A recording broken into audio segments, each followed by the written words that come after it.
વિદ્યાર્થી મિત્રો ધોરણ 8 વિષય ગણિત પ્રકરણ નંબર 12 ઘાત અને ઘાતાંક વિશે અભ્યાસ કરતા હતા, જેમાં આગળના લેક્ચરમાં સ્વાધ્યાય નંબર 12.1ની ચર્ચા કરી. ત્યારબાદ આજના લેક્ચરમાં સ્વાધ્યાય નંબર 12.2માં જોઈએ વિદ્યાર્થી મિત્રો. સૌપ્રથમ પહેલો દાખલો કે નીચેની સંખ્યાઓને તેમના પ્રમાણિત સ્વરૂપમાં દર્શાવો. વિદ્યાર્થી મિત્રો, પ્રમાણિત સ્વરૂપમાં કેવી રીતે દર્શાવવું એ આપણે થિયરીના લેક્ચરોમાં અમુક બેઝિક માહિતી છે એ મેળવી. ત્યારબાદ આજે જોઈએ દાખલા સ્વરૂપે. તો પહેલો પ્રશ્ન દાખલો કંઈક આવો છે કે 0.000 તમે ઘણા બધા અહીં શૂન્ય છે એ તમે જોઈ શકો છો. તો એને ડાયરેક્ટ તમારે વાંચવું, લખવું અથવા તો બોલવું એ ખૂબ વિદ્યાર્થી મિત્રો મુશ્કેલી છે. આવી જે સંખ્યા જે છે એને જેને વાંચવામાં અને લખવામાં મુશ્કેલી બને છે, બહુ લાંબી છે, એને ટૂંકી દર્શાવવા માટે આપણે એને પ્રમાણિત સ્વરૂપ આપીએ છીએ. તો વિદ્યાર્થી મિત્રો આપણે પોઈન્ટ ખસેડવાનું શરૂ કરીએ. અહીં જુઓ, પોઈન્ટ કઈ બાજુ ખસશે? તો જમણી બાજુ ખસશે. હવે જમણી બાજુ પોઈન્ટ ખસે ત્યારે વિદ્યાર્થી મિત્રો ઘાત કેવી આપણે ઋણ આવે એની વિશે આપણે ચર્ચા કરી. અહીં જો પોઈન્ટ પાછળ જેટલા અંકો છે એટલા શૂન્ય વડે, એકની પાછળ એટલા શૂન્ય વડે આપણે ભાંગશું. તો અહીં ગણીએ 1 2 3 4 5 6 7 8 9 10 11 12 અને 13 અંકો છે. એટલે એકની પાછળ 13 શૂન્ય વડે આપણે એને ભાંગીએ. હવે શું થશે? તો આની એકની પાછળ 13 શૂન્ય છે, એટલે કે વિદ્યાર્થી મિત્રો એની પ્રમાણે હું ઘાત લખી શકું. તો હું 10ની ઉપર 13 ઘાત લખી શકું. 10 છે એ કુલ 13 વાર ગણાય ત્યારે આપણે આવી સંખ્યા ગુણાય ત્યારે આપણે આવી સંખ્યા મળે. એટલે કે હું 10ની ઉપર 13 ઘાત લખું. હવે જુઓ, આ ઘાત છે એ છેદમાં છે અને કેવી છે? પ્લસ છે. હવે અંશમાં જશે ત્યારે ઘાત ઋણ થશે, બરોબર? એટલે કે વિદ્યાર્થી મિત્રો આમ લખાશે, બરોબર? સૌ પ્રથમ અહીં શું કર્યું છે કે ઘાતને નીચે છેદમાં રહેવા દીધી, પરંતુ હજી એક પોઈન્ટ ખસેડ્યો હોય તો આપણે એને ગુણ્યા 10 કરવું પડે. આ ન ખસેડો તો પણ ચાલે અને હજી ખસેડો તો પણ ચાલે. આમાં જવાબ ઓપ્શન કયો છે એ ઉપર આધાર રહે અને દાખલો જ જો પૂછાય તો તમે કોઈ પણ રીતે એનું સાદુરૂપ આપી શકો. હવે જો આને તમે ઉપર લઈ જાઓ એટલે એ માઇનસ ઘાત થશે, એટલે કે 8.5 ગુણ્યા 10 ગુણ્યા 10ની -3, અથવા તો તમે વિદ્યાર્થી મિત્રો 85 ગુણ્યા 10ની -13 પણ લખી શકો, બરોબર? આ પોઈન્ટ અહીં મૂકશો તો તમારે 10 ગુણવા પડશે. હવે જુઓ, આ -13 અને અહીંયા કાંઈ નથી તો +1 હોય, એટલે કે વિદ્યાર્થી મિત્રો શું થશે? -12 થશે, બરોબર? 13માં 1 ઉમેરીએ એટલે આ માઇનસ છે, એટલે શું થશે? -12. એટલે કે 8.5 ગુણ્યા 10ની -5 આ એનું પ્રમાણિત સ્વરૂપ છે, જે આપણે વાંચવા લખવામાં છે એ સરળતાનું અપાવે છે, બરોબર? એટલે કે આ સ્વરૂપમાંથી આપણે સાદા સ્વરૂપમાંથી આપણે એનું પ્રમાણિત સ્વરૂપ આપ્યું. ત્યારબાદ જોઈએ આપણે દાખલા નંબર 2. એ પણ કંઈક એવો જ છે કે 0 0 0 0 એમ ઘણા બધા શૂન્ય છે. ત્યારબાદ તો કે 942 અંતમાં આપેલા છે. તો અહીં જોઈએ આપણે પોઈન્ટ પછી કેટલા અંકો છે. તો આ 1 2 3 4 5 6 7 8 9 10 11 12 13 અને 14 અંકો કુલ છે. એટલે કે આપણે 900 ને વિદ્યાર્થી મિત્રો 942ના છેદમાં એકની પાછળ કુલ 14 અંકો 14 શૂન્ય છે એ મૂકશું. ત્યારબાદ શું કરશું? તો કે 14 શૂન્ય છે તો આપણે 10ની ઉપર 14 ઘાત લખશું, બરોબર? બાકીનું 942 છે એ અંશ આમનેમ. છેદમાં શું લખ્યું? તો કે 10ની 14 ઘાત, 14 શૂન્ય છે એટલા માટે, બરોબર? ડાયરેક્ટ તમે આ પણ લખી શકો. તમને કેટલું આવડે છે એ પ્રમાણે તમારે સ્ટેપ વધઘટ છે એ તમે કરી શકો. અને MCQમાં પૂછાય તો તમે ડાયરેક્ટ પણ જવાબ આપી શકો, બરોબર? ડાયરેક્ટ પોઈન્ટ ગણે એ પ્રમાણે ઋણ ઘાત મૂકી દેવાની છે, તો આ કોઈ સ્ટેપની જરૂર રહેતી નથી. હવે જો આ 10ની 14 છે અને મારે છેદમાં છે અને અંશમાં લઈ જાવ એટલે ઋણ ઘાત થઈ જાય. અને હજી તમે જો આને પણ પોઈન્ટ 9ની પાછળ પોઈન્ટ મૂકી શકો, 4ની પાછળ, એ તમે જેટલી ખસેડો એ પ્રમાણે પછી ઘાત વધઘટ થાય. માની લો કે અહીં હું 9ની પાછળ શૂન્ય મૂકું એટલે 9 ગુણ્યા 42 9.42. તો અહીં જો મેં 2 પોઈન્ટ ખસેડ્યા એટલે 10ની 2 ઘાત મારે મૂકવી પડશે. છેદમાં તો કે 10ની 14 આમ, બરોબર? આ દાખલાના જવાબ ફિક્સ હોતા નથી. તમે ક્યાં પોઈન્ટ મૂકો છો એના ઉપર તમારે જવાબ છે એ મળશે. તો હવે આપણે આને છે ઋણ ઘાત અંશમાં જશે એટલે ઋણ થશે, તો લખીએ કે 9.42 ગુણ્યા 10ની 2 ઘાત ગુણ્યા 10ની -14 ઘાત, બરોબર? ઉપર છે ગુણાકારની નિશાની દર્શાવે છે. તમે સિમ્પલ ગુણાકારની નિશાની કરશો તો પણ ચાલશે. આ કોમ્પ્યુટરની લેંગ્વેજને પ્રમાણે ગુણાકારની સાઇન છે આવી થાય છે. હવે જુઓ, 10ની -14માં તમે 10ની +2 ઉમેરશો એટલે કેટલી થશે? 10ની 12 થશે. તો લખીએ કે 9.42 ગુણ્યા 10ની -12. તો આ થશે એનું પ્રમાણિત સ્વરૂપ. ત્યારબાદ જોઈએ દાખલા નંબર 3. તો જો અહીં ઘણા બધા શૂન્ય છે, બરોબર? પોઈન્ટનો ઉપયોગ થયેલો નથી, એટલે કે સંખ્યા કેવી છે? મોટી છે. ઓલી બધી સંખ્યા નાની હતી ને આપણે એને મોટી કરવાની હતી. અહીં શું છે, મોટી છે એને આપણે નાના સ્વરૂપમાં, પ્રમાણિત સ્વરૂપ એટલે કે નાનું સ્વરૂપ આપવાનું છે. પરંતુ જો અહીં કે કેટલા શૂન્ય છે એ સૌ પ્રથમ ગણી લઈએ. તો કુલ પોઈન્ટ ક્યાંય ન હોય એટલે અહીં પોઈન્ટ હોય. હવે તમે જેટલા અંક ખસેડશો એટલા તમારે શૂન્ય મૂકવા પડશે.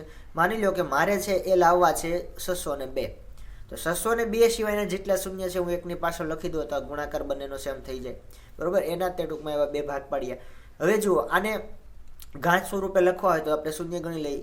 1 2 3 4 5 6 7 8 9 10 11 12 અને 13. તો વિદ્યાર્થી મિત્રો આપણે લખી શકાય કે 602 ગુણ્યા 10^13, બરોબર. અહીં આપણે શૂન્ય કેવી સંખ્યા હતી, જો મોટી સંખ્યા હતી નાની કરી, એટલા માટે ઘાત કેવી આવશે, પ્લસમાં આવી. અથવા તો તમે એમ પણ વિચારી શકો કે પોઈન્ટ ક્યાંય ન હોય તો ક્યાં હતો, અહીં પાછળ હોય. આપણે પોઈન્ટને ડાબી બાજુ ખસેડ્યો એટલે માટે સંખ્યા કેવી આવી, ધન. જ્યારે જમણી બાજુ ખસેડીએ તો સંખ્યા કેવી આવે, ઋણ. હવે તમે ડાયરેક્ટ આ જ જવાબ કહી શકો. અથવા તો જો તમારે કોઈ પોઈન્ટ હજી ખસેડવું હોય, માની લો કે 6.02 કરવું હોય તો 2 પોઈન્ટ જે આ બાજુ ખસે એટલે તો આમાં પણ 2 પોઈન્ટનો વધારો થશે, બરોબર. જો ખસેડીએ 6.02 તો ગુણ્યા 10^2 થઈ, 2 પોઈન્ટ વધાર્યો, ગુણ્યા 10^13 આમ નામ. આ બંનેનો સરવાળો કરો, આધાર સમાન, વચ્ચે ગુણાકાર એટલે ઘાતનો સરવાળો થાય. એ આપણે અગાઉ અભ્યાસ કરી ચૂક્યા. તો ઘાતનો સરવાળો કરો, 13 + 2 એટલે કે 15 થાય. તો લખાય કે 6.02 ગુણ્યા 10^15. તો આ થયું આનું પ્રમાણિત સ્વરૂપ. ત્યારબાદ જોઈએ દાખલા નંબર 4. તો એમાં પણ તમને પોઈન્ટવાળી સંખ્યા એટલે કે ખૂબ નાની સંખ્યા આપેલી છે. આપણે એને પ્રમાણિત સ્વરૂપ કરશું એટલે કે મોટી સંખ્યા મળશે. તો સૌ પ્રથમ જોઈએ પોઈન્ટ પછી કેટલા અંકો છે. જુઓ, 1 આ 2 3 4 5 6 7 8 9 10 અને 11. કુલ 11 સંખ્યા છે. એટલે આપણે એને જે કાંઈ પાછળ સંખ્યા હોય, બરોબર. અહીં છે 837, તો 837ના છેદમાં 1ની પાછળ 11 શૂન્ય મૂકશું, બરોબર, પોઈન્ટ ખસેડવા માટે.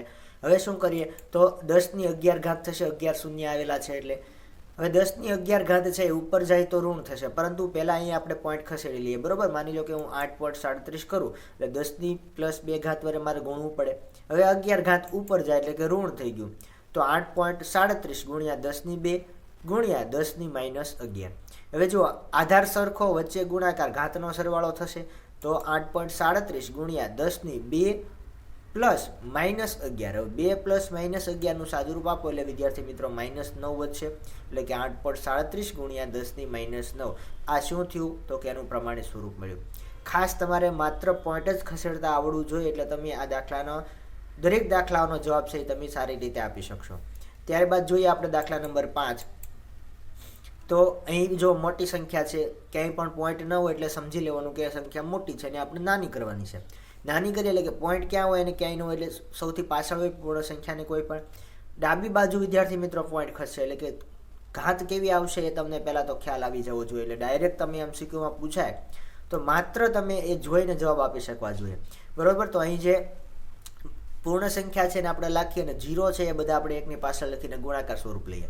હવે જો અહીં તમે 1 2 3 4 5 6 અને 7 છે તો આપણે 10^7 વડે ગુણશું, બરોબર. 10^7 થશે. તો હવે આ તો ડાયરેક્ટ તમે જવાબ ઓપ્શનમાં હોય તો સિલેક્ટ કરી શકો. અથવા તો જો પોઈન્ટ અહીંયા પણ હોઈ શકે, અહીં પણ હોઈ શકે, અહીં પણ હોઈ શકે, એટલે કોઈ પણ જગ્યાએ તમે પોઈન્ટ મૂકો એ ચાલશે, પણ એ પ્રમાણે ઘાતમાં વધઘટ થવી જોઈએ. અહીં આપણે એક્ઝામ્પલ તરીકે હું 3ની પાછળ પોઈન્ટ મૂકું, બરોબર. બને ત્યાં સુધી આપણે એવું ટ્રાય કરવાની કે આગળથી એક અંક મૂકી અને આપણે પોઈન્ટ મૂકવાની ટ્રાય કરશું એટલે દરેકમાં જવાબ સરખો રહે, બરોબર. એટલે અહીં મેં 3ની પાછળ પોઈન્ટ મૂક્યો એટલે અહીં પોઈન્ટ હતો, જુઓ 1 અને 2 અને 3 અંક ખસેડે એટલે 10^3 વડે મારે ગુણવું પડ્યું, ગુણ્યા 10^7 તો હતી તે.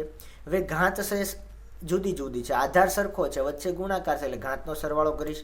તો વિદ્યાર્થી મિત્રો જે પૂર્ણ સંખ્યા છે આમ નામ લખીએ. ઘાતનો સરવાળો એટલે 3 + 7, 3 + 7 એટલે શું થશે 10. તો અંતમાં આપણે એ જવાબ લખીએ, બરોબર, કે 10^10. તો ટૂંકમાં તમે ક્યાં પોઈન્ટ ખસેડો છો એ મહત્વનું છે. હવે માની લો કોઈને 31ની પાછળ એટલે કે અહીં પોઈન્ટ મૂકવો છે તો એક ઘાત ઓછી થશે એટલે કે 10^2 ગુણ્યા 10^7 એટલે કે 10^9 જવાબ આવે. એવી રીતે કોઈને માનો કે 8ની પાછળ પોઈન્ટ મૂકવો છે, બરોબર. તો એક દાખલા તરીકે 318.6 એવું કરવું છે તો એક પોઈન્ટ જ ખસેડવો પડે, 10 જ આવશે ખાલી.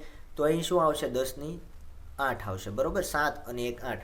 એટલે તમે જ્યાં પોઈન્ટ મૂકો છો એ મહત્વનું છે. અને બીજું કે જ્યારે તમે પાઠ્યપુસ્તકમાંથી રકમ જોતા હો અથવા વિડીયોમાંથી ડાયરેક્ટ લખતા હોય તો આ પોઈન્ટ છે એ તમારે ગણવામાં ઘણીવાર ભૂલ થાય. ઘણી બધી સંખ્યા હોય તો તમારી 2 ધ્યાન થાય અને પોઈન્ટ ગણવામાં ભૂલ થાય. તો ખાસ તમારે જે પાઠ્યપુસ્તકમાં જો તમે ગણતા હો તો નીચે તમારે પેન્સિલથી લીટી કરતી જવાની 1 2 3 એટલે બીજી વાર ગણાય નહીં અને એક પણ શૂન્ય રહી ન જાય. અને ખાસ આ વસ્તુ પેપરમાં ધ્યાન રાખવાની છે કે પેપરમાં જ્યારે આવી સંખ્યા હોય ત્યારે અંકો ગણવામાં ખાસ તમારે લીટી કરવી અથવા તો 1 2 નીચે અંક પણ લખી શકો. દાખલા તરીકે નાના અક્ષર લખી નાખો 1 2 3 4, તો એક પણ અંક રહી પણ નહીં જાય અને એક કે બીજી વાર પણ નહીં ગણાય જાય, એટલે કે તમે પરફેક્ટ જવાબ લાવી શકશો. આમાં ઘણી બધી આગળ આપણે દાખલા અત્યારે ગણશું કે કુલ 16 શૂન્યનો ઉપયોગ થયેલો હોય. એમાં જો તમારી 2 ધ્યાન થઈને એક પણ શૂન્ય ચૂકી ગયા અથવા તો ડબલ ગણાઈ ગયો એટલે તમારો દાખલો તમને આવડે છે છતાં ખોટો પડવાની સંભાવના આ પ્રકરણમાં રહેલી છે. તો ખાસ એ ધ્યાન રાખવાનું છે. જોઈએ હવે દાખલા નંબર 2 કે નીચેની સંખ્યાઓને તેમના સામાન્ય સ્વરૂપમાં લખો. અત્યારે આપણે સામાન્ય સ્વરૂપમાંથી પ્રમાણિત સ્વરૂપમાં લખ્યું. બીજો દાખલામાં શું છે તો કે પ્રમાણિત સ્વરૂપ આપેલું છે, એમાં તમારે સામાન્ય સ્વરૂપ લખવાનું છે. એમાં પહેલો દાખલો કંઈક આવ્યો છે કે 3.02 ગુણ્યા 10⁻6 ઘાત. 3.02 ગુણ્યા 10⁻6 ઘાત. તો સૌ પ્રથમ જો 10⁻6 ઘાત છે તો હું એમ લખી શકું. પહેલાં તો અહીં જો 2 પોઈન્ટ અહીંયા મારે ખસેડવા હોય તો 10 મારે 2 વડે ગુણવું પડે, બરોબર. એવી રીતે તો આમાંથી 10⁻2 જાય તો કેટલી વધી? 10⁻5 વધી. એટલે કે હું છેદમાં એકની પાછળ 5 4 શૂન્ય મૂકીને પણ જેમ આપણે ઊંધું ટૂંકમાં સ્ટેપ વિચારવાનું છે. સૌપ્રથમ જો અહીં 2 પોઈન્ટ ખસેડી જમણી બાજુ ખસેડી એટલે ઘાત ઋણ થઈ, પ્લસ 10⁻6 છે આમને મૂકીએ. હવે આ 10⁻6 છે અને વિદ્યાર્થી મિત્રો મારે છેદમાં જવું હોય તો 10 પ્લસ થાય, બરોબર. અથવા તો તમે બંને પહેલાં સરવાળો કરો પછી છેદમાં મૂકો તો પણ વાંધો નહીં. અહીં જો પહેલાં બંનેનો સરવાળો કર્યો 10⁻8 થઈ, બરાબર. વચ્ચે ગુણાકાર છે એટલે સરવાળો થશે 10⁻8. હવે આને હું છેદમાં જવા દઉં તો મારે કેવી રીતે લખાય તો 302 ગુણ્યા એકની પાછળ કુલ 8 શૂન્ય આવશે, કેમ કે 8 ઘાત છે એટલે, બરાબર. એકની પાછળ 8 શૂન્ય મૂક્યા. હવે શું થશે તો કે જુઓ એકની પાછળ મેં શૂન્ય શું કામ મૂક્યા હોય તો કે પોઈન્ટ ખસેડવા. કઈ બાજુ પોઈન્ટ ખસેડવું હોય તો મારે છેદમાં મૂકવા પડે, એ તમને ખ્યાલ હોવો જોઈએ કે મારે ઋણ ઘાત જે નાનીમાંથી આપણે મોટી સંખ્યા બનાવીએ ત્યારે, એટલે કે આને આપણે 10 વડે આને છે એટલા શૂન્ય 8 શૂન્ય વડે ભાંગશું. એટલે માની લો કે અત્યારે અહીં પોઈન્ટ છે તો 8 પોઈન્ટ આગળ જશે, એટલે કે અહીં જો પોઈન્ટ છે આપણે ગણીએ તો 1 2 3 4 5 6 7 અને 8 પોઈન્ટ, એટલે કે અહીં પોઈન્ટ આવે તો પોઈન્ટની આગળ કાંઈક તો આપણે મૂકવું જ પડે, એટલે કે 0 પોઈન્ટ સમથિંગ આ જે આવતું હોય તમારે જેટલા પોઈન્ટ ખસે એટલા મૂકવાના રહેશે, બરોબર. ટૂંકમાં તમારે પહેલાં જે છેદ અંશ છે એ મૂકી દેવાનો, એને પાછળ પોઈન્ટ છે એવું વિચારી લીધું. હવે તમારે જેટલા પોઈન્ટ છે એટલે આગળ ખસેડતા જવાના. તમારો અંક ખૂટી જાય તો 0 મૂકતા જવાના, બરોબર. માની લો 302 છે અહીં તો ખૂટી ગયા તો આપણે 0 મૂકતા જવાના, પોઈન્ટ ગણતા જવાના. 8 પોઈન્ટ આપણા પૂરા થાય ત્યાં સુધી ખસેડવાના, પછી પોઈન્ટ મૂકી દેવાનું 8મા સ્થાને અને એની આગળ ખાલી પોઈન્ટ 00 એમ તો નહીં લખાય ને, 0.00 એટલે કે આપણે આગળ 0 મૂકવાનો રહેશે. તો આ એનું સામાન્ય સ્વરૂપમાં આપણે રૂપાંતર કર્યું. ત્યારબાદ જોઈએ દાખલા નંબર 2 એમાં કે 4.5 ગુણ્યા 10⁻4 ઘાત. હવે અહીં 4.5 છે, મારે 45 કરવા છે તો હું 10⁻1 સૌ પ્રથમ તો કરીશ, બરોબર. અથવા તો એને 10 વડે ભાંગીશ તો પણ એ સરખું જ થશે. જો બંને રીત અલગ અલગ દાખલામાં અલગ રીત એટલા માટે બતાવું કે તમને દરેક ખબર પડે, બરોબર, કે આની ઘાત જ કરવી એવું નહીં. ડાયરેક્ટ તમે 10 વડે ભાંગી શકો. આનું તે તમારે ઘાત છે, બરોબર, તો છેદમાં લઈ જઈને ઋણ જ કરવી પડે એવું નહીં. ડાયરેક્ટ તમે જો 10 છે 4 વાર ગુણો એટલે 10 ગુણ્યા 10 એટલે કેટલા થશે 100. એવી રીતે 100 ગુણ્યા 100 એટલે 1000, 1000 ગુણ્યા 1000 એટલે 10,000 થયા. તો એવી રીતે પણ તમે કરી શકો. અહીં 10,000 થયા છેદમાં 100. હવે તમે જો ભાગાકાર અને ગુણાકાર મીંડું કેન્સલ કરીને પણ સાદુરૂપ આપી શકો, અથવા આને તમે ભાગાકારમાં લઈ જઈને પણ સાદુરૂપ આપી શકો. અહીં જો મીંડું કેન્સલ કર્યું શું વધ્યું તો કે 45 ગુણ્યા 1000 થયા. 45 ગુણ્યા 1000 થાય એટલે તમને ખ્યાલ છે કે કોઈ પણ શૂન્યવાળી કોઈ પણ સંખ્યા લાગે તો એકનો ગુણાકાર તો તટસ્થ ઘટક છે, એટલે કે 3 શૂન્ય છે ડાયરેક્ટ 45 પાછળ લાગી જશે, એટલે કે 45,000 એ આપણું સામાન્ય સ્વરૂપ થયું. એવી રીતે જોઈએ દાખલા નંબર 3 તો 3 ગુણ્યા 10⁻8 ઘાત છે. 10⁻8 ઘાત છે એ છેદમાં જાય તો હું પ્લસ લઈ શકું, બરોબર. અથવા તો મારે છેદમાં ન લઈ જવી હોય તો તમે કોઈ રીતે પોઈન્ટ ખસેડીને પણ સાદુરૂપ આપી શકો. દાખલા તરીકે અત્યારે આપણે સૌ પ્રથમ છેદમાં લઈ જઈએ, એટલે કે 3ના છેદમાં 1ની પાછળ કુલ 8 શૂન્ય મૂકશું. હવે જુઓ 3 આપણે મૂકીએ, 3ની પાછળ પોઈન્ટ છે એટલે કે 8 પોઈન્ટ આપણે આગળ ખસશે. તો સૌ પ્રથમ 3 મૂકીએ, 8 પોઈન્ટ ખસેડો તો અહીં 1 2 3 4 5 6 7 અને 8 અહીં આપણું પોઈન્ટ આવ્યો. બાકીના જેટલા વચ્ચે જે ખાના પડ્યા એમાં પણ શૂન્ય અને આગળ પણ એક શૂન્ય મૂકવાનું, એટલે કે આ આપણું સામાન્ય સ્વરૂપ આવ્યું. જો તમને આ રીતે ન આવડે, પોઈન્ટ ડાયરેક્ટ ખસેડતા ન આવડે, તો તમે આ ભાગાકાર કરી શકો, પણ તમને ભાગાકારમાં ખૂબ જ અઘરું પડશે, બરાબર. એટલે બને ત્યાં સુધી છે એ તમારે શું મૂકવાનું છે, પોઈન્ટ ખસેડતા જ ગણીને ખસેડતા શીખવાનું છે. આ તમે ભાગાકાર કરશો તો તમને ખ્યાલ છે ભાગ ના હાલે, એટલે તમે 0 0 0 0 મૂકશો, બરાબર, પછી ભાગ હાલશે, એટલે ખૂબ લાંબી પ્રોસેસ થઈ જાય. એટલા માટે જેટલા શૂન્ય છે, માની લો કે આ 3 અંશ જે છેદ છે ને, તમારો અંશ છે એ મૂકી દેવાનો. અંશ 3 છે તો મેં 3 મૂકી દીધો. હવે જોવાનું કે 8 ઘાત છે, બરાબર, ઋણ છે, એટલે મારે ડાબી બાજુ જવાનું છે. એક અંક અહીં છે, મારે 8 અંક ખસવાના છે, એટલે મારે કુલ 7 શૂન્ય મૂકવા પડે. તો 7 શૂન્ય મૂક્યા અને 1 3 એટલે કુલ 8 અંક થઈ ગયા. પછી પોઈન્ટ અને આગળ કાંઈ નહીં એટલે શૂન્ય, બરાબર. આ રીતે તમારે ખસેડવાનું છે. ત્યારબાદ જોઈએ દાખલા નંબર 4. તો 1.001 ગુણ્યા 10⁹ છે. 10⁹ છે એ ધન સંખ્યા છે. એટલે વિદ્યાર્થી મિત્રો તમને એ પહેલાં ખ્યાલ હોવો જોઈએ કે ધન સંખ્યા છે તો શું અને ઋણ સંખ્યા છે તો શું, બરાબર. ધન છે એટલે કે સંખ્યા કેવી આવશે, અહીંયા આપણે મોટી આવશે. હવે જો અહીં 3 4 અંક છે, એટલે એ પહેલાં હું ખસેડીશ તો મારે 10⁴ વડે ગુણવું પડે, અથવા તો 10⁴ શૂન્ય વડે મારે ભાંગવા પડશે, એટલે કે અહીં પહેલાં પોઈન્ટ દૂર થયો. હવે જો 0 0 જેટલા ઉડે છે એટલે ઉડાડો. અહીં 4 શૂન્ય છે ભાગાકારમાં, તો અહીં 4 ગુણાકારમાંથી અહીં આપણે 4 શૂન્ય ઉડશે, બરાબર. 9 છે એમાંથી 4 ઉડે એટલે કેટલા 5 વધ્યા. આ જે સંખ્યા છે આમના, એટલે કે 1.000 ગુણ્યા 10 ની પાછળ 5 શૂન્ય આવ્યા. હવે જો 5 શૂન્ય વાળી કોઈ પણ સંખ્યા વાળી ગુણો એટલે શું થાય, તો કે જે અંક છે ગુણાય. જો અહીં અંક 1 છે, 1નો ગુણાકારનો તટસ્થ ઘટક છે, એટલે પાછળ ડાયરેક્ટ આપણે શૂન્ય મૂકશું, 5 છે 5. તો આ જે સંખ્યા છે એની પાછળ છે આપણે 5 શૂન્ય મૂકી લાગીએ, એનો ગુણાકાર થયો, બરાબર. આવા બધા ગુણાકારો છે એ તમે ડાયરેક્ટ કરી શકો, ગુણાકાર કરવાની જરૂર નથી, બરાબર. દરેકમાં 100 હોય 200 હોય તો એ પહેલી સંખ્યા છે ડાયરેક્ટ ગુણો, અને બાકીના શૂન્ય છે એ આમને મૂકવાના રહેશે. હવે જુઓ ત્યારબાદ 7મો દાખલો જોઈએ. 5મો દાખલો વિદ્યાર્થી મિત્રો આવો છે કે 5 ગુણ્યા 8 5.8 ગુણ્યા 10⁻12 ઘાત. 10⁻12 ઘાત અહીં કેવી છે, પ્લસમાં છે, એટલે કે સંખ્યા છે એના કરતાં કેવી થશે, મોટી થશે. તો જોઈએ સૌ પ્રથમ અહીં મારે એક પોઈન્ટ ખસેડવો છે, એટલે અથવા તો 10 વડે હું એને ભાંગીશ, અથવા તો એને 10⁻1 ઘાત એવું લખીશ, બરાબર. 1 ઘાત ન લખાય તો ડાયરેક્ટ ગુણ્યા 10 પણ કરી શકાય. અને અહીં 12 શૂન્ય મૂક્યા એકની પાછળ. હવે 1 શૂન્ય અહીંથી ઉડી જશે, એટલે 11 શૂન્ય થઈ જશે, એટલે કે વિદ્યાર્થી મિત્રો 11 શૂન્ય, જો 1 શૂન્ય અહીં ઘટાડી દીધો. હવે શું થશે, તો કે 11 પોઈન્ટ ગુણવું એટલે આની પાછળ 11 શૂન્ય લાગી જશે, એટલે આપણે વિદ્યાર્થી મિત્રો 58 ની પાછળ છે 11 શૂન્ય મૂક્યા, એટલે આ આપણું સામાન્ય સ્વરૂપ ડાયરેક્ટ આપને મળ્યું. એવી જ રીતે દાખલા નંબર 6 ની વાત કરીએ તો અહીં જો સંખ્યા આપેલી છે, બરાબર. અહીં પોઈન્ટ આપણે કઈ બાજુ ખસશે, તો જો સંખ્યા ધન છે ઘાત, એટલે કે સંખ્યા મોટી થશે. પોઈન્ટ અહીં છે, અહીં આવી રીતે હું ખસેડી એટલે મારે જમણી બાજુ ખસશે. તો જો અહીં 1 2 3 4 અને 5 પોઈન્ટ અહીં પોગે છે, આપણે 6 પોઈન્ટ ખસેડવાના છે, એટલે 1 શૂન્ય હજી પાછળ આવશે, તો ડાયરેક્ટ પણ તમે શૂન્ય મૂકીને જવાબ મૂકી શકો, અથવા તો જો 5 પોઈન્ટ ખસેડવા છે તો 5 શૂન્ય વડે ભાંગ્યા, ગુણ્યા 6 ઘાત છે તો 6 શૂન્ય મૂક્યા. હવે 5 શૂન્ય છેદમાં છે અને 5 અહીંથી અંશમાંથી ઉડી જશે, એટલે કે 1 વધ્યો, એટલે કે આ જે આપણી સંખ્યા છે એ ગુણ્યા 10 એટલું વધ્યું, તો આપણે એ સ્વરૂપ લખીએ. હવે ગુણાકારમાં કોઈ પણમાં આપણે 10 ગુણીએ એટલે શું થાય, પાછળ શૂન્ય લાગશે, તો આપણે પાછળ શૂન્ય લગાડ્યો. જો એક પણ દાખલાનો ભાગાકાર ગુણાકાર તમારે કરવાની જરૂર જ નથી રહેતી, બરાબર.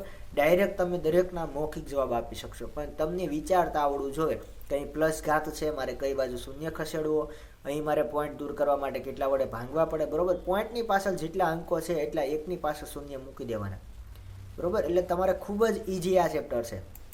ત્યારબાદ જોઈએ દાખલા નંબર 3 કે નીચે આપેલા વિધાનોના દર્શાવેલ સંખ્યાને તેમના પ્રમાણિત સ્વરૂપમાં લખો. તમને જે વિધાન સ્વરૂપે આપે એને આપણે પ્રમાણિત સ્વરૂપમાં લખવાનું છે.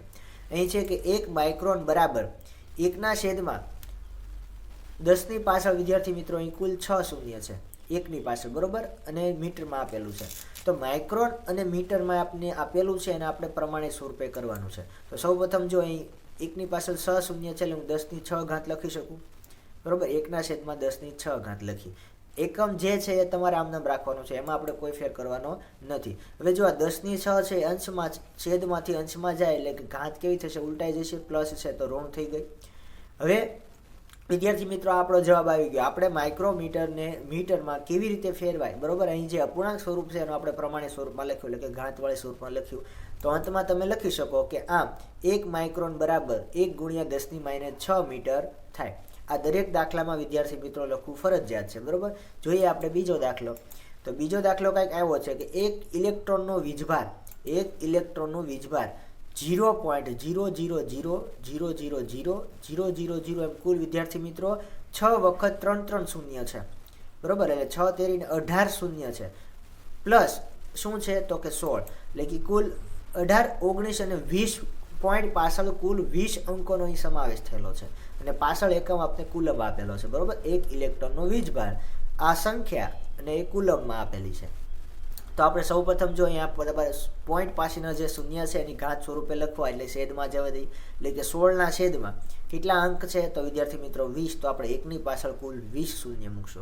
તમે જોઈ શકો કે ઘણી બધી સંખ્યા લાંબી છે, તો એને તમને વ્યવસ્થિત સમજાય એટલે તમે અહીં અલ્પ વિરામનો ઉપયોગ છે એ કરી શકો, બરોબર, કે જેના લીધે તમને ગણતરી કરવામાં સરળતા અનુભવે. 3 3 3 એમ તમે જૂથ પાડી શકો.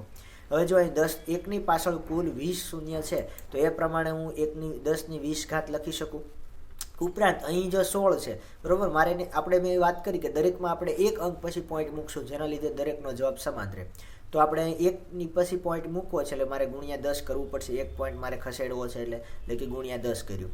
હવે જો તમે આને છે ઉપર લઈ જશો એટલે ઋણ થશે, તો ઋણ એટલે એ કેવી થઈ -20 અને +1 છે એટલે કે -19 થશે, બરોબર. અથવા તો તમે ડાયરેક્ટ અહીંથી એક ઘાત ઉડાડી પણ શકો કે અહીં 10 જાય ને અહીં 10ની 19 એમ પણ તમે કરી શકો, બરોબર.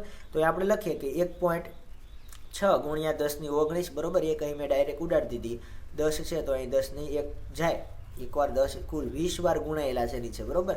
આ તો આપણે લાંબુ થાય એટલે નથી ગણતા, બાકી તમે અહીં 10 વાર 10 ગુણ્યા 10 ગુણ્યા 10 એમ 20 વાર લખી શકો. પછી એક 10 ઉડેડો એટલે 10ના 19 વધે, પણ એ પ્રોસેસમાં આપણે પડવાનું નથી. ડાયરેક્ટ આપણે લખી શકીએ એક ઘાત ઘટાડીએ એટલે કે 10ની 19. હવે જો 10ની 19 છે આપણે પ્રમાણિત સ્વરૂપમાં લખો એટલે આપણે ગુણાકાર સ્વરૂપે લખીએ તો -19 થશે. એટલે આપણે લખવાનું કે 1.6 ગુણ્યા 10ની -19 ઘાત, 1.6 ગુણ્યા 10ની -19 ઘાત. વિદ્યાર્થી મિત્રો જવાબ હવે જગ્યા નથી એટલે નથી લખતો, તમારે અંતમાં લખવાનું રહેશે કે આમ એક ઇલેક્ટ્રોનનો વીજભાર બરાબર 1.6 ગુણ્યા 10ની -19 કુલમ છે. પાછળ જે એકમ છે કુલમ, તો આપણે કુલમ લખવાનો રહેશે. આ પોઈન્ટ ખાસ તમારે લોકોને સાથે લખી રહેવાનો રહેશે. ત્યારબાદ જોઈએ એમાં ત્રીજો દાખલો તો છે કે બેક્ટેરિયાનું માપ 0.000005 એમ છે. હવે જુઓ અહીં કુલ 5 જેટલા શૂન્ય છે, જો 6 શૂન્ય છે અને 1 5, એટલે કે કુલ 7 અંકો, એટલે કે 7 શૂન્ય વડે મેં સૌ પ્રથમ એને ભાંગી. હવે શું થશે તો એને હું ઘાત સ્વરૂપે લખું તો મારે 10ની 7 ઘાત સ્વરૂપે લખી શકાય છે, બરોબર. 7 શૂન્ય છે એટલે તો 10ની 7 ઘાત સ્વરૂપે લખ્યું. હવે આને અંશમાં છે જવા દેશે એટલે કે ઋણ થશે, એટલે કે 5 ગુણ્યા 10ની -7 ઘાત થઈ. તો અંતમાં તમારે લખવાનું કે આમ અથવા તો તેથી બેક્ટેરિયાનું માપ 5 ગુણ્યા 10ની -7 મીટર છે, બરોબર. અંતમાં જ્યાં તમારે લખવાનું છે ભૂલાય નહીં, ખાસ ધ્યાન રાખવાનું. અને એથી ઉપરાંત કે તમારે એકમ છે હંમેશા દરેક પદમાં લખેલો હોવો જોઈએ, અને જવાબમાં તો ખાસ, બરોબર. કદાચ તમારે એકાદા સ્ટેપમાં વચ્ચે ભૂલાઈ જાય તો ચાલે, પણ જવાબમાં એકમ હંમેશા લખાયેલો હોવો જોઈએ, એ ખાસ ધ્યાન રાખવાનું છે. ત્યારબાદ વિદ્યાર્થી મિત્રો આગળ જોઈએ દાખલા નંબર 4 કે વનસ્પતિ કોષનું માપન અહીંયા આપેલું છે કે 0.00002175 છે, બરોબર. તો હવે આને જુઓ પોઈન્ટ પાછળ કેટલા છે તો કે 4 શૂન્ય અને 4 અંક, એટલે કે કુલ 8 અંકો છે. તો હું 12.75ના છેદમાં કુલ 1ની પાછળ 8 અંકો વડે ભાંગીશ, બરોબર. આ વિદ્યાર્થી મિત્રો આવા જે કાંઈ ચેપ્ટરો છે એમાં તમારે 12,275 આવી સંખ્યા બોલવાની કોઈ જરૂર નથી. ડાયરેક્ટ તમે 1275 બોલો તો પણ ખ્યાલ આવે, બરોબર. એટલે કે આપણે બોલવામાં છે સરળતા અનુભવે. અને એવી રીતે અહીં પણ તમારે આપણે એકમ, દશક, 100, લાખ એવી રીતે ગણવાની જરૂર નથી, ડાયરેક્ટ બોલી જવાનું. 1ની પાછળ કુલ કેટલા આવશે શૂન્ય તો કે 8 શૂન્ય. હવે જો 1ની પાછળ 8 શૂન્ય છે એટલે કે હું 10ની 8 ઘાત સ્વરૂપે લખીશ, તો 12.75ના છેદમાં 10ની 8 ઘાત. હવે 8 ઘાત છે દેશની એ વિદ્યાર્થી મિત્રો છેદમાં છે અને હું અંશમાં લઈ જાવ એટલે કે એ ઘાત કેવી થશે ઋણ થશે, બરોબર. અથવા તો પહેલાં આને તમે આપણે એક અંક પછી દરેકમાં પોઈન્ટ લાવી એવી રીતે ખસેડો એટલે ગુણ્યા 10ની 3 થશે. હવે 8 અને 3 એવી રીતે તમે ઉડાડી શકો તો નીચે કેટલી વધશે, 8માંથી 3 જાય એટલે 5 વધે. અથવા તો તમે ડાયરેક્ટ ઉપર લઈ જઈને પણ બાદબાકી કરી શકો, બરોબર. ઉપર જાય એટલે માઇનસ થશે એટલે બંનેની બાદબાકી કરો, 7 3 -8, બરોબર. તો પણ તમે -5 જવાબ લાવી શકશો. એટલે કે 1.275 ગુણ્યા 10ની -5 જે એકમ છે મીટર, તો એ પાછળ આમનામ આપણે મૂકવાનો રહેશે. અંતમાં તમારે લખવાનું રહેશે, અહીં જગ્યા નથી રહેતી એટલે નથી લખતો, કે વનસ્પતિના કોષનું માપ 1.275 ગુણ્યા 10⁻5 મીટર છે. આ દરેકમાં વિદ્યાર્થી મિત્રો તમારે પોઈન્ટ લખવાની છે. ત્યારબાદ જોઈએ એની પછીનો દાખલા નંબર 5 છે કે એક જાડા કાગળની જાડાઈ 0.07 મીમી છે. એક જાડા કાગળની જાડાઈ 0.05 મીમી છે. એટલે કે આપણે જો પોઈન્ટ પછી 2 અંકો છે એટલે મેં 100 વડે ભાંગીશ, એટલે કે 1ની પાછળ 2 શૂન્ય વડે ભાંગીએ તો એને મારે 10ની 2 ઘાત લખી શકાય. હવે ઉપર જાય એટલે કે વિદ્યાર્થી મિત્રો 7 ગુણ્યા 10⁻2 ઘાત થશે. તો અંતમાં જવાબ લખાશે કે એક જાડા કાગળની જાડાઈ 7 ગુણ્યા 10⁻2 મીમી છે. બરોબર. ટૂંકમાં આ જે અંશ છે ઘાત ટૂંકમાં તમારે એટલું યાદ રાખવાનું છે કે અંશમાંથી છેદમાં જાય તો છેદમાંથી અંશમાં આવે, એટલે જે કાંઈ ઘાત હશે એની વિરુદ્ધ થશે. પ્લસ હોય તો માઇનસ અને માઇનસ હોય તો પ્લસ થશે. અને MCQ માટે પૂછાય તો ડાયરેક્ટ તમારે પોઈન્ટ ખસેડવાના છે. માની લો કે MCQમાં 0.7 એવા આપેલો હોય તો આપણે જોવાનું કે અહીં જો 1 અને 2 અહીં પોઈન્ટ લાવવું એટલે 2 પોઈન્ટ ખસશે. જમણી બાજુ જાય એટલે કે ઘાત ઋણ તો -2. ડાબી બાજુ ખાતી હોય તો કેવા કરવાના +2 થવાના. બરોબર. કઈ બાજુ જાય છે એ પ્રમાણે તમારે એની નિશાની યાદ રાખવાની. અથવા તમે એમ પણ વિચારી શકો કે 0.07 એટલે કે નાની સંખ્યા છે, અહીં પોઈન્ટ મૂકી દો એટલે જો 7 થઈ જાય, મોટી સંખ્યા થઈ. તો નાનીમાંથી મોટી સંખ્યા થાય તો ઘાત ઋણ આવે, મોટીમાંથી નાની સંખ્યા થાય તો ઘાત ધન આવે. બરોબર. આવી રીતે પણ તમે વિચારી શકો. ત્યારબાદ જોઈએ દાખલા નંબર 4 કે એક થપ્પામાં 20 મીમી જાડા હોય તેવી 5 ચોપડીઓ છે. ખાસ ધ્યાન રાખજો, કૂટ પ્રશ્ન છે, સમજવા લાયક છે કે એક થપ્પામાં 20 મીમી જાડા હોય તેવા 5 ચોપડીઓ છે અને 0.016 મીમી જાડા 5 કાગળ ગોઠવાયેલા છે. એટલે કે કુલ 5 ચોપડીઓ છે અને એની ઉપર 5 કાગળો છે. દરેકની તમને જાડાઈ આપેલી છે. તો થપ્પીની કુલ ઊંચાઈ કેટલી થશે આપણે જોવાનું છે. તો જો અહીં 5 ચોપડા છે એની જાડાઈ શું છે 20 મીમી. તો આ બંનેનો ગુણાકાર કરવાથી આપણે 5 ચોપડીઓની જાડાઈ મળશે. એવી રીતે 0.016 મીમી જાડા એવા 5 કાગળ છે, એટલે કે એ બંનેનો ગુણાકાર કરવાથી આપણે 5 કાગળની જાડાઈ મળશે. ત્યારબાદ બંનેનો સરવાળો તમે કરી અને કુલ થપ્પીની ઊંચાઈ મેળવી શકો. તો આપણે સૌ પ્રથમ લખીએ કે એક ચોપડીની જાડાઈ 20 મીમી છે, તેથી 5 ચોપડીની જાડાઈ 5 ગુણ્યા 20 મીમી. બરોબર. 20 મીમી છે વિદ્યાર્થી મિત્રો. બરોબર. ભૂલથી 200 લખાઈ ગયેલા છે. કેટલા આવશે 20 મીમી. એટલે કે 20 ગુણ્યા 5 એટલે 5 20 5 100 એટલે કે 100 મીમી. બરોબર. જવાબ બરાબર છે. માત્ર અહીં એક પોઈન્ટ વધી ગયો છે, આ તમારે કાઢી નાખવાનો રહેશે. ત્યારબાદ તો કે 5 કાગળની જાડાઈ 0.016 મીમી, તેથી એક કાગળની જાડાઈ તો 5 કાગળની જાડાઈ એટલે કે 5 ગુણ્યા 0.016 મીમી. એટલે વિદ્યાર્થી મિત્રો તમે આ ગુણાકાર કરશો પોઈન્ટ વાળો એટલે 0.8 મીમી જવાબ આવશે. એટલે કે બંને આપણે 5 ચોપડીઓની અને 5 કાગળની જાડાઈ મળી ગઈ. તો અંતમાં આપણે લખશું કે આમ થપ્પીમાં ચોપડીઓ અને કાગળની કુલ જાડાઈ બરાબર બંનેનો સરવાળો કરશું એટલે કે 100 મીમી પ્લસ 0.08 મીમી, એટલે કે 100.08 મીમી આ કુલ થપ્પીની ઊંચાઈ થઈ. તો અંતમાં આપણે જવાબ સ્વરૂપે લખીએ કે હવે 100.08 ને પ્રમાણિત સ્વરૂપમાં એટલે કે 1.008 ગુણ્યા 10⁻2 લખાય. પ્રમાણિત સ્વરૂપમાં લખવાનું કે તો આપણે હંમેશા એવું કે 10ની કોઈ ઘાત હોય એવું લખવાનું. બરોબર. એક પાછળ પોઈન્ટ આપણે દરેકમાં રાખીએ છીએ એ પ્રમાણે રાખીએ તો 2 પોઈન્ટ ખસેડ્યા. બરોબર. એટલે કે આ જવાબ છે એ તમારો શું આવશે તો કે 1.008 ગુણ્યા 10⁻2 ઘાત એવું લખાશે. વિદ્યાર્થી મિત્રો તો અંતમાં લખીએ કે આમ થપ્પીની કુલ ઊંચાઈ એટલે કે 1.008 ગુણ્યા 10⁻2 ઘાત મીમી છે. વિદ્યાર્થી મિત્રો આજના લેક્ચરમાં બસ એટલું જ. ફરી મળીશું એક નવા મુદ્દા સાથે.